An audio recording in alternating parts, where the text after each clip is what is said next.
नमस्कार, बहुत बहुत स्वागत है आपका। कृषि कानून को लेकर अब स्वदेशी जागरण मंच यानी एसआईएम का भी समर्थन जो है वो किसानों को मिलता दिख रहा है। ये अपने आप में थोड़ी सी अचरज करने वाली खबर इसलिए भी है क्योंकि ये राष्ट्रीय स्वयंसेवक से जुड़ी हुई एक संस्था है और ये अगर सरकार के खिलाफ उन किसानों का समर्थन करती है जो कि लगातार ये कह रहे हैं कि कृषि बिल में बदलाव करने चाहिए, तो ये अपने आप में सबकी आंखें थोड़ी सी खोलने वाली बात है।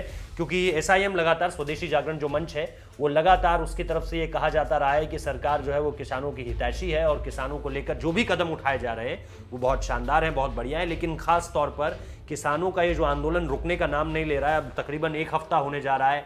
कल जो मुलाकात हुई विज्ञान भवन में, उसको लेकर के कुछ भी सामने निकल कर नहीं आया। किसानों का ये दावा था कि हम सरकार को मना लेंगे, यानी सरकार की तरफ से जो भी प्रेजेंटेशन दी गई वो किसानों के पल्ले तो नहीं पड़ी और किसानों ने सीधे तौर पर कह दिया कि हम अपनी बातें सरकार से मनवा लेंगे। दूसरी तरफ सरकार ये कहती रही कि वक्त दीजिए, किसान हमारी बात मान लेंगे। यानी दोनों तरफ से कॉन्ट्राडिक्टरी स्टेटमेंट्स थे, एक दूसरे को खारिज करते हुए बयान थे। और इन सारी बातों के बीच अब स्वदेशी जागरण मंच ने यह कहा है कि एमएसपी को लेकर यानी मिनिमम सेल प्राइस को लेकर जो है वो क्लैरिटी और ज्यादा चाहिए। और बिल में कोई बड़ी आपत्ति एसआईएम की तरफ से, जो स्वदेशी जागरण मंच है उनकी तरफ से नहीं जताई गई, लेकिन उन्होंने ये कहा कि कुछ अमूलचूल बदलाव जो है वो संभव है।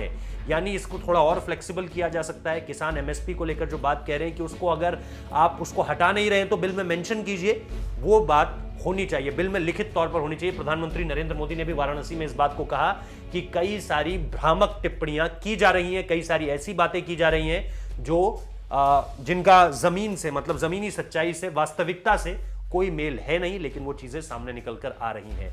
ऐसे में प्रधानमंत्री नरेंद्र मोदी ने भी किसानों का विश्वास जीतने की कोशिश की थी, लेकिन उसके बाद जब लगातार कई मीडिया हाउसेस ने किसानों से बात जाननी चाहिए कि प्रधानमंत्री ये कह रहे हैं, तो किसानों ने कहा अगर प्रधानमंत्री हमारे इतने ही हितैषी हैं तो हमारे साथ आकर बात करें, वाराणसी से क्यों बोल रहे हैं। सब पहली बात ये हो गई। और दूसरी बात ये हुई कि कल जब विज्ञान भवन में मुलाकात हुई तो अचानक से पता चला कि अमित शाह बैठक का हिस्सा नहीं होने जा रहे हैं। वहां पे पीयूष गोयल ने जो है वो सारी की सारी बातें संभाली, लेकिन कुछ होता हुआ दिखा नहीं। 35 या 36 से ज्यादा जो है किसान यूनियन के वहां पर जो एक तरह से सिपह सालार मौजूद थे, या ये कहें कि अध्यक्ष भी मौजूद थे कई यूनियंस के, तो लेकिन बात बनती हुई नजर नहीं आई। और एमएसपी को लेकर जो है वो लड़ाई अब भी जारी है। कुल मिलाकर हालात ये हो गए कि नोएडा से दिल्ली जाने वाला रास्ता जो है वो रात को बंद करना पड़ा, पूरी दिल्ली रात भर चौक रही। और आज सुबह भी हालत यह है कि सिंघू बॉर्डर के आसपास का पूरा इलाका जो है वो चौक डाउन है इस वक्त पे, क्योंकि बॉर्डर जो है वो आवाजाही के लिए क्लोज है।